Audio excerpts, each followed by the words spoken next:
Welcome to Meghalaya শাদি and বাপ্পাস ডায়েরিসে আপনাদেরকে আবারও স্বাগতম।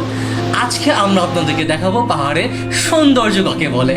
তাই আপনারা নিশ্চয়ই থাম্বনেল দেখে বুঝে গিয়েছেন আমাদের টপিকটা কি।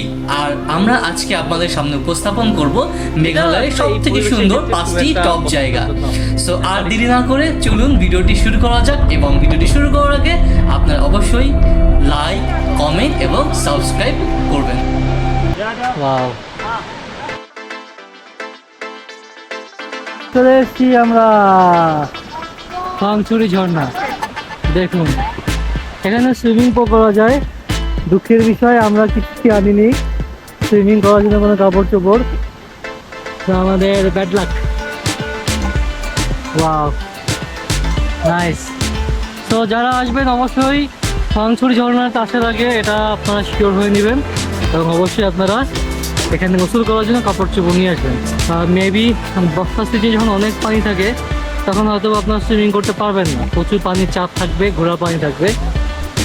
আমরা এসেছি অক্টোবরের লাস্টের দিকে, যার কারণে এখানে এখন কিন্তু অতটা পানি নাই দেখুন।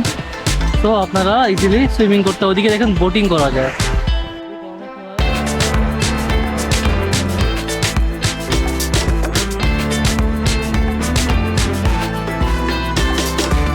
জাস্ট অপূর্ব, এটা দেখার বাকি ছিল। জানি না কালকে চেরাপুঞ্জিতে কি আছে আমাদের কপালে, বাট এটা আসলে অস্থির, কোনো কথা হবে না। এই যে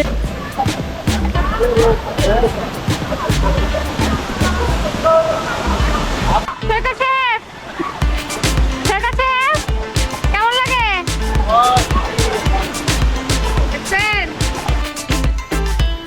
ওই দেখেন পানি ফাঁকা দিয়ে একদম, সরি, লিভিং রুট ব্রিজ। হ্যাঁ, হ্যারিবাইজ ভিলেজ। তো এখানে হচ্ছে আপনার লিভিং রুট ব্রিজ। এখানে এন্ট্রি ফি হচ্ছে আপনার নেবে per head, per person 40 rupee করে। এখান থেকে প্রায় নিচের দিকে নামতে হবে, প্রায় 10 মিনিটের মতো শুনলাম। যে আমরা চলে আসছি টিকিট কাউন্টার। আসলে এখানে টিকিট কাউন্টারটা কিন্তু নিচের দিকে এসে, তো আপনাদেরকে নিচের দিকে এসে টিকিট কিনতে হবে। ওকে, সো ফাইনালি আমরা চলে আসছি লিভিং রুট ব্রিজ। ও ম্যান, এটা না দেখলে মেঘালয় আসলে মিস। ও হ্যাঁ হ্যাঁ, নামা যাবে তো।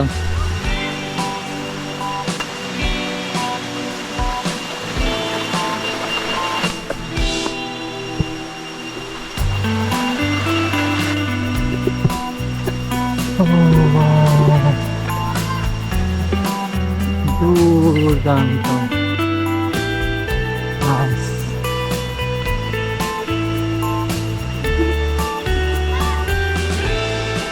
যখন আপনারা বর্ষাকালে আসবেন দেখুন এই দিকটাতে একদম পানিতে পরিপূর্ণ থাকবে।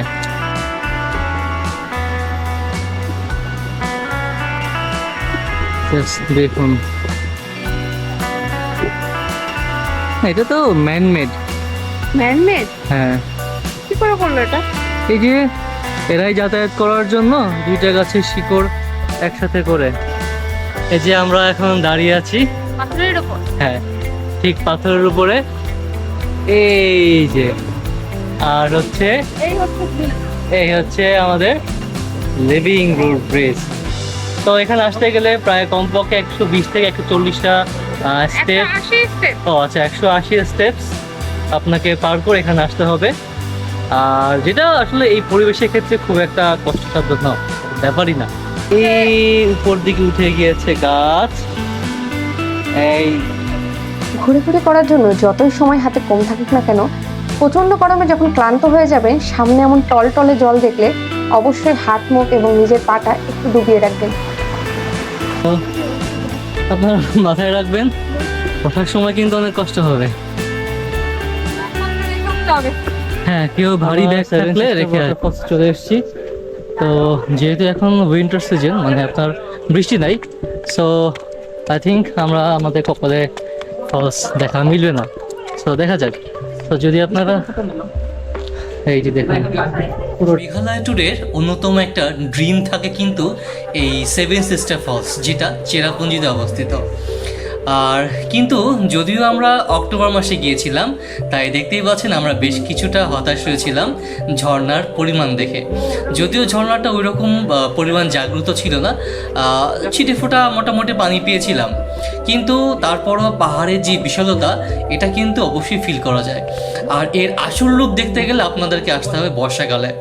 যদিও বর্ষাকালে ম্যাক্সিমাম টাইম মেঘেই ঢাকা থাকে, সো আপনাকে অবশ্যই লাক ফেভার করতে হবে এই ফলসের সব থেকে সুন্দর সময়টা দেখার জন্য।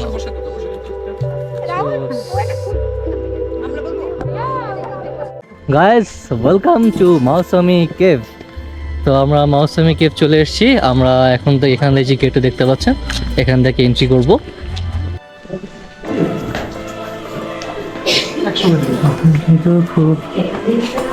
দেখুন, চেরাপুঞ্জি আপনাকে হতাশ করলে এই মাউসামি কেভ কিন্তু আপনাকে একদমই হতাশ করবে না, এটা মাথায় অবশ্যই রাখবেন। দেখতেই পাচ্ছেন ভিতরের অবস্থা, পাহাড়ের মানে পাথরের প্রত্যেকটা খাজ আপনাকে আকর্ষণ করবে। আর ভিতরের যে গাছ ছমছমপূর্ণ মানে একটা ওয়েদার, একটা গুমর ধরা গন্ধও কিন্তু ভিতরে আছে, যদিও খুব একটা গন্ধ স্মেল আপনারা পাবেন না। আর মাউসামি কেভ সম্পর্কে আসলে ডিটেল বলার কিছু নাই, এটা সম্পর্কে আমার একমাত্র উত্তেজনা ছিল না, কিন্তু যখন আমরা ঢুকেছি এখানে আসার পর কিন্তু ক্রেভিংসটা তৈরি হয়েছে। সো এটা কিন্তু আপনারা ধারণা করতেই পারবেন না যে এই জায়গাটা কেমন। এই জন্যই বলছি, মেঘালয় আসবেন আর আপনারা মাউসামি কেভ মিস দেবেন এটা কিন্তু চলবে না, এটা আপনাকে মানে এক্সপিরিয়েন্স করতেই হবে।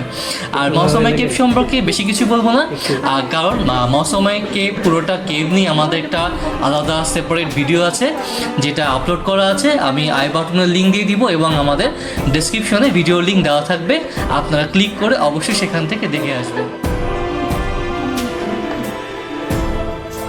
এটা কমপক্ষে হলো প্রায় 1000 বছর হবে বলে মনে হয়, আরো বেশি হবে। হাত দিলেই না শরীর একদম ঠান্ডা, শরীর জুড়িয়ে যায় না, হাত দিলেই ঠান্ডা।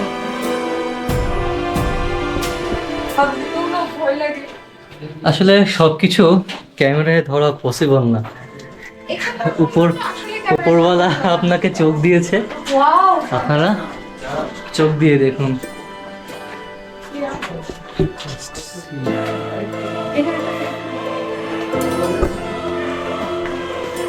কেভের শেষের দিকে চলে এসেছি, এখানে কিছুটা সূর্যের আলো আছে। ফ্রেন্ডস, ফাইনালি আমরা কেভ থেকে বের হলাম। সব কথার এক কথা, ভয় মানুষের আসবে স্বাভাবিক, আমার মানুষ, সো ভয় আপনি পাবেনই, গলা আপনার শুকাবেই। এটা এমন একটা জায়গা, যদি গলা না শুকায় তাহলে আসলে এটা জায়গা, আপনি মানুষ না, আপনি সুপার হিউম্যান, ঠিক আছে? সো দুর্দান্ত লেভেলের থ্রিলিং একটা জায়গা। So just feel the sound, okay, it's great. ওটে করে এই যে একটা খাল দেখতে পাচ্ছেন, খালটা পার হতে হবে। তো নৌকায় উঠেছি আমরা, আপনার হচ্ছে যাওয়া আসি মিলে 100 রুপিস। তো আমাদের 200 রুপি পড়েছে, আর পার্কিংয়ের জন্য 50 রুপি, সব কিছু মিলে আমাদের 250 রুপি পড়েছে। দেখুন পানিটা আই এম ফলোইং হার। আপনারা যারা আমাদের এই ভিডিওটা দেখছেন তাদের জন্য একটা বিশেষ টিপস থাকে, সিটি ফলস দেখতে যাওয়ার আগে মাথায় কিন্তু সেট করে যেতে হবে যে আপনাকে কম করে হলেও 20 থেকে 30 মিনিট হেঁটে তারপর ফলসের কাছে পৌঁছাতে হবে। কারণ এখানে সবাই বলবে যে 5-10 মিনিট হাঁটলেই ফলস, কিন্তু না, একদমই ভুল কথা। আপনাকে মিনিমাম দৌড়ে হাঁটলেও 20 মিনিট।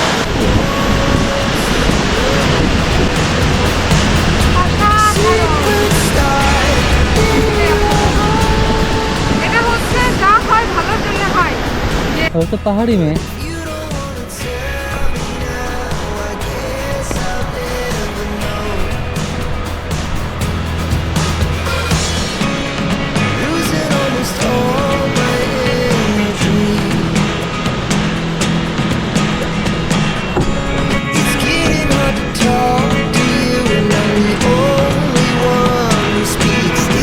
আমরা আসলে নিচে অনেক ডিপ, অনেক, মানে আমরা